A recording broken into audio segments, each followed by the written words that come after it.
Karena hanya dua hal saja yang harus kita tahu, yaitu bahwa penilaian kinerja itu adalah hasil dari pelayanan kita selama ini, dan bukan hanya sebatas penilaian kinerja secara pelayanan dokumen kependudukan, tapi juga penilaian kinerja dengan pengelolaan keuangan.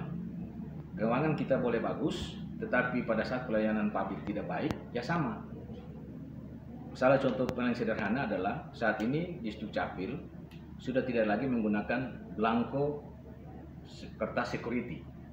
Yang mungkin teman-teman semua juga zaman kita menggunakan akte kelahiran yang dengan kertas cetakan yang bagus, tebalnya, dan itu ada dicetak oleh Perum Peruri atau tempat PT pencetakan uang negara atau perusahaan yang ditunjuk oleh negara untuk khusus mencetak blanko security itu. Saat ini kita sudah tidak lagi menggunakan itu. Berdasarkan Peraturan Menteri Dalam Negeri 109, kita sudah diinstruksikan, diperintahkan oleh aturan, oleh regulasi untuk hanya bisa menggunakan kertas HVS atau kertas kuarto 80 mg untuk seluruh pelayanan pencatatan sipil, kawin, mati, lahir, cerai, pengangkatan anak, serta pendaftaran penduduk, kartu keluarga, pindah datang, dan pindah keluar. Seluruhnya sudah tidak lagi menggunakan kertas blanko security, tapi sudah menggunakan kertas HVS kuarto ukuran 80 gram seperti ini. Yang dimana masyarakat Maluku Tenggara itu sudah dipermudah oleh negara. Jadi yang kemarinnya kalau alasan pelayanan karena blanko akta habis atau blanko KK habis, maka saat ini tidak bisa ada alasan kecuali KTP. Jadi blanko KTPL tetap menjadi hak dan kewenangan pemerintah pusat yang cetakannya karena menggunakan sistem ID, sistem chip di dalam blanko KTP, sehingga daerah tidak bisa mencetak itu. Jadi kewenangan negara masih tetap ada di dalam KTP, tapi keseluruhannya sudah dikembalikan kepada masyarakat. Jadi benar-benar negara sudah memberikan kepuasan terbesar kepada masyarakat, sehingga teman-teman sudah tidak lagi takut untuk tidak bisa mencetak akta atau KTP KK atau pindah. Cukup bisa mencetak sendiri dengan Android yang ada di teman-teman, dengan handphone yang ada di teman-teman. Link itu ada pada kami dan kami sudah pampang juga di depan. Nah, tinggal teman-teman bisa mengakses, ya sudah, selesailah. Silakan sendiri cetak blankonya di rumah, sendiri terbitkan akte kelahiran, tinggal persetujuannya. Cuma tetap ada kontrol dari pemerintah khususnya di Dukcapil, yaitu persetujuan pencetakan ada pada kami. Jadi teman-teman boleh ambil NIK, boleh ambil KK, boleh membuat penginputan penduduk, tetapi tidak dibuktikan dengan dokumen pendukung seperti pengantar akte kelahiran yang sudah di-scan, di-upload masuk dalam permintaan, berarti akte kelahirannya tidak bisa keluar. Ada permintaan perkawinan, tidak ada nikah gereja, maka tidak bisa keluar. Karena persyaratannya tetap, cuma tata cara pelayanan yang berubah. Yang tadinya harus ada di Capil, sekarang beralih ke individu.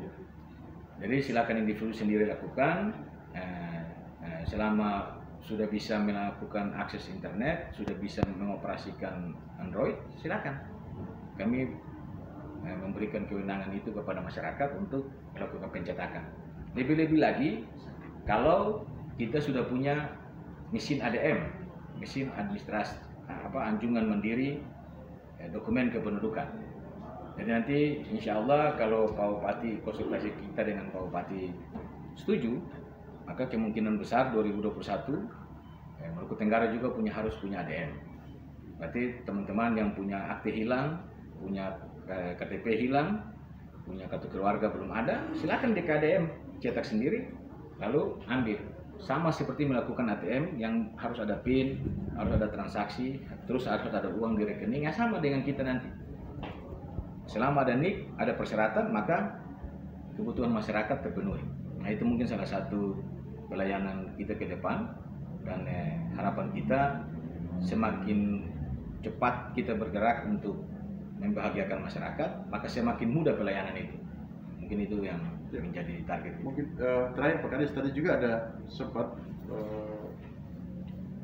kita ikuti juga dari hasil video conference tadi, Viko tadi, ada beberapa persoalan yang juga mendapat perhatian dari Pak Sesnek untuk kendala-kendala dalam pelayanan sendiri. Kira-kira hal-hal apa saja yang tadi disampaikan dalam Viko itu, Pak? Ya, jadi terkait masalah-masalah teknisnya. Kalau khusus untuk pelayanan, nah mungkin karena kita semua orang KI, kita tahu tentang kondisi KI. Kondisi KI itu pelayanan boleh cepat, tapi tidak didukung dengan sarana-prasarana pelayanan ya sama. Contoh paling sederhana, kita punya mobil boleh banyak, tapi kalau tidak ada jalan ya sama. Berarti mobil itu akan berlari hanya di satu titik.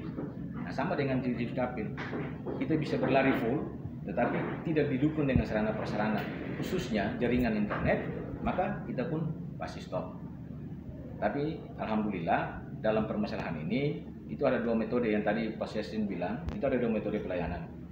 Kita bisa melakukan pelayanan secara offline dan pelayanan secara online.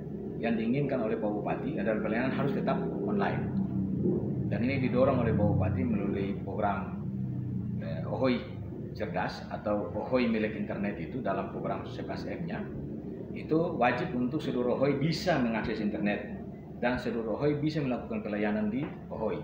Nah, itu salah satu bentuk kepedulian dan permasalahan pemecahan masalah terhadap apa yang terjadi. Karena ada kelemahannya, ada kelemahan terhadap pelayanan offline. Tahun 2006 sampai dengan tahun 2010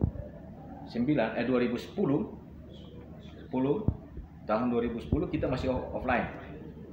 Tahun 2012 didorong untuk online tapi putus, dan 2012 akhir baru online lagi. Kita online, lalu kita offline, kita turun Juni 2012 kita turun pelayanan, tapi masih offline, yaitu perekaman KTPL. Jalan dari desa ke desa sampai dengan seluruh Kabupaten Maluku Tenggara 191 OHOI dan kelurahan ini kita telusuri dan selesai perekaman.